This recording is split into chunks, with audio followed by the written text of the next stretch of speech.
Chers panafricains et panafricaines, le plus grand des panafricains, M. Kémy Séba, a frappé fort. Cette vidéo est à partager au maximum pour le monde entier. Car le combat pour notre continent, ça ne va pas s'arrêter jusqu'à la libération totale de l'Afrique. Et que le combat pour le gagnant soit instauré sur notre terre, l'Afrique. Suivez cette vidéo jusqu'à la fin, puis partagez au maximum, car elle est très importante pour tous les Africains et Africaines. A tout de suite.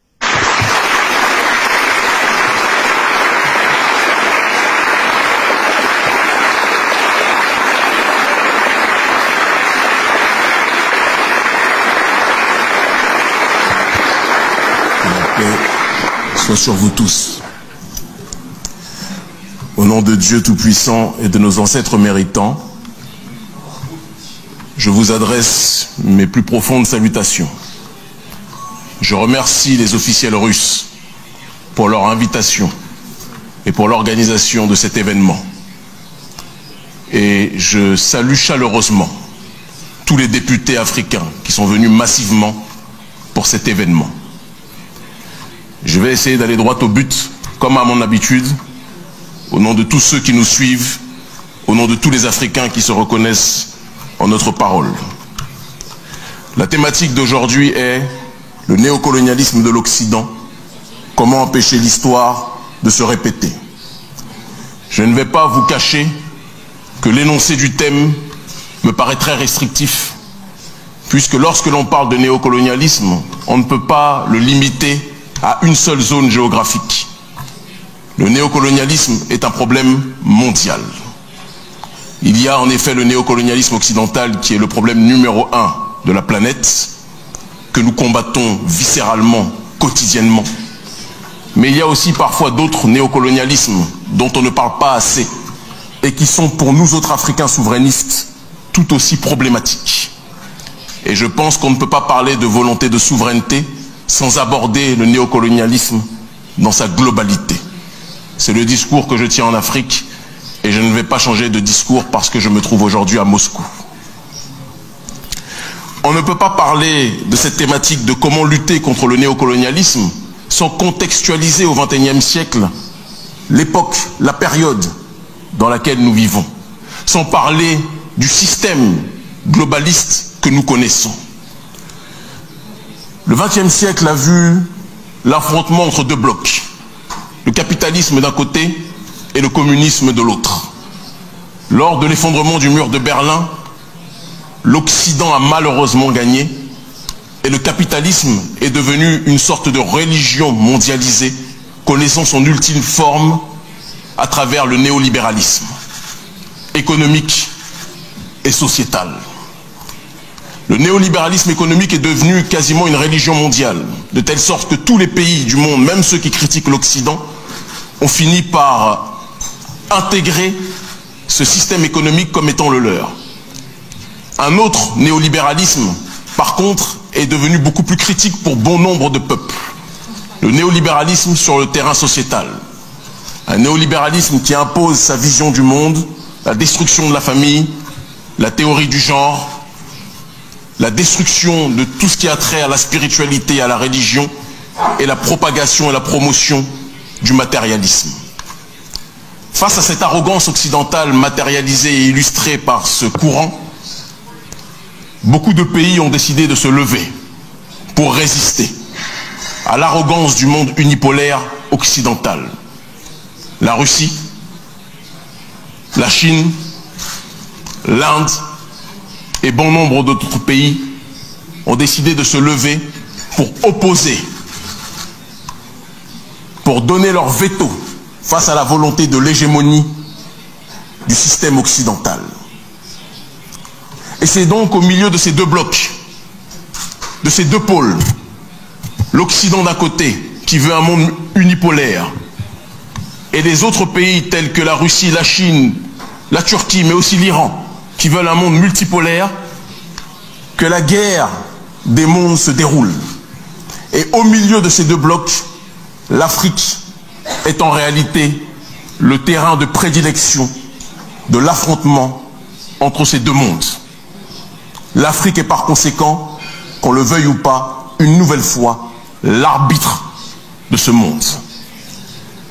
L'Occident agit à visage découvert sur le terrain du néocolonialisme, à travers ses ONG, à travers ses bases militaires, à travers la corruption de nos dirigeants africains, à travers son hégémonie culturelle dont parlait Gramsci, hégémonie qui est de plus en plus présente dans le cœur de nos élites africaines. Et face à cet Occident, d'autres partenaires viennent en se présentant comme des amis, la Russie notamment, la Chine aussi, et d'autres pays, en déclarant qu'ils veulent nous aider à lutter contre ce néocolonialisme. Et nous les remercions. Mais parce que les amis doivent se dire la vérité sans tabou, nous devons être aussi honnêtes dans la manière d'interagir les uns et les autres. Lutter contre l'impérialisme d'Occident est une nécessité. Mais cela ne signifie pas que les Africains veulent changer un colon par un autre. La Chine, que nous aimons beaucoup, l'une des premières puissances mondiales, pays extrêmement puissant et partenaire numéro 1 du continent africain, est une nation qui aide beaucoup le continent. Mais il y a parfois aussi des dérives sur le terrain du néocolonialisme, des dérives sur le terrain du comportement vis-à-vis des populations africaines. Et on ne peut pas parler de volonté de souveraineté sans dénoncer les maux, quels qu'ils soient, qui minent nos populations. La Russie, qui est notre partenaire, un partenaire que nous remercions pour son soutien appuyé à nos populations.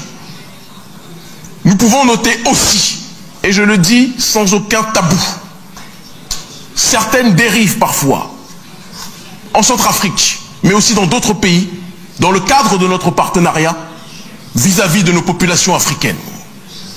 Je sais, ma parole n'était pas celle que vous attendiez aujourd'hui, mais je suis venu en tant que souverainiste africain pour dire la vérité. Une amitié s'appuie sur la sincérité. Et si nous voulons lutter contre l'impérialisme sous toutes ses formes, nous devons appliquer le principe de la réelle réciprocité. Les représentants et les ressortissants africains qui vivent dans les pays de nos partenaires qui s'opposent à l'hégémonie d'Occident connaissent parfois un certain nombre de difficultés, parfois de discrimination, parfois d'exclusion au sein des pays qui se disent être nos pays partenaires. Nous ne pouvons pas pointer du doigt l'arrogance occidentale si nous ne corrigeons pas les problèmes qui existent sur ces réalités. Wow.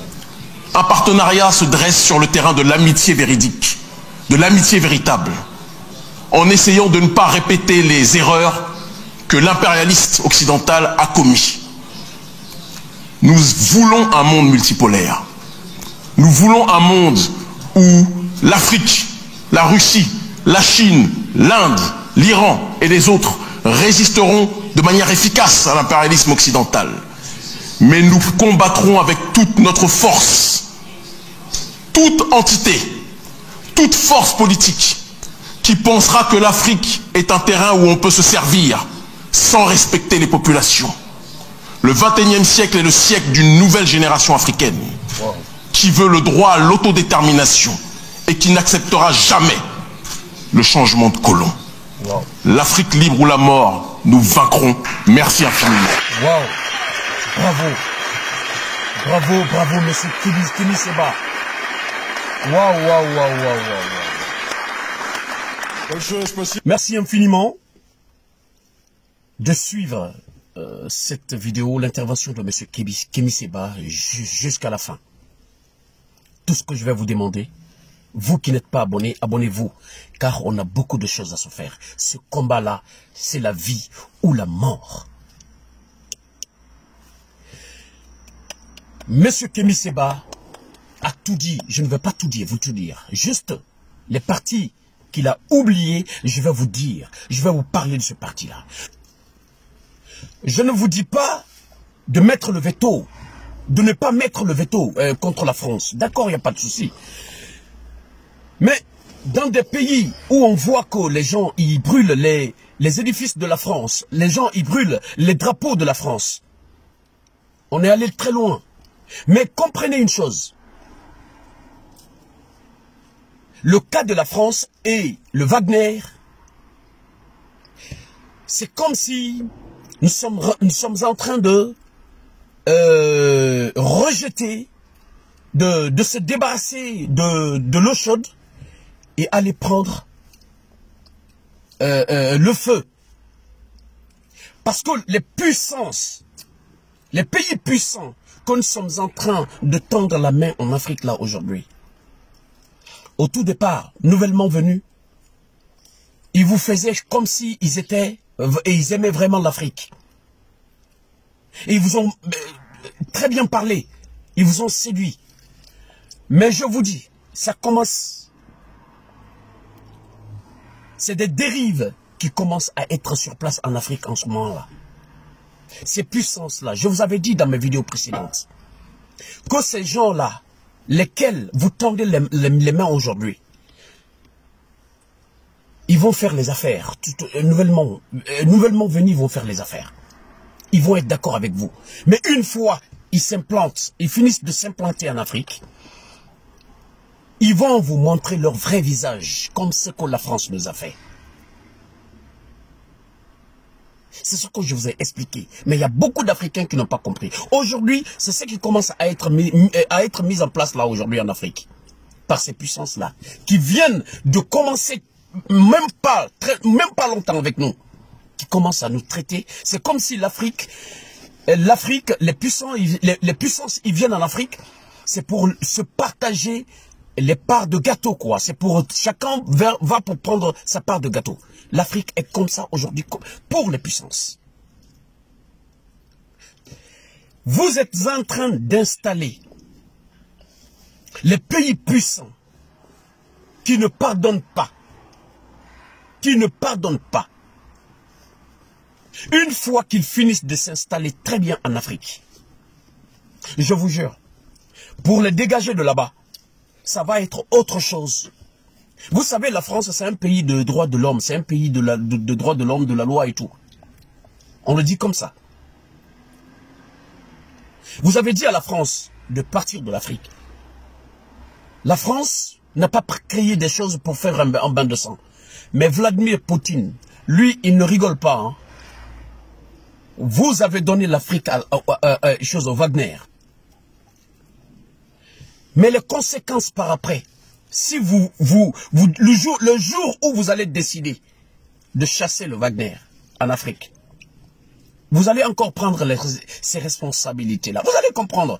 Moi, je parle de ça. Nous voulons tous le bonheur de l'Afrique. Nous voulons tous le bonheur de l'Afrique. Quand je parle, il y a beaucoup de gens qui disent que oui, je prends la part de la France. Non, c'est pas ça. C'est pas ça. Mais faites beaucoup attention. Nous sommes en train de créer un champ de bataille. Nous sommes en train de créer un champ de bataille pour les pays puissants. Les pays occidentaux en Afrique aujourd'hui là. Faites beaucoup attention à ça.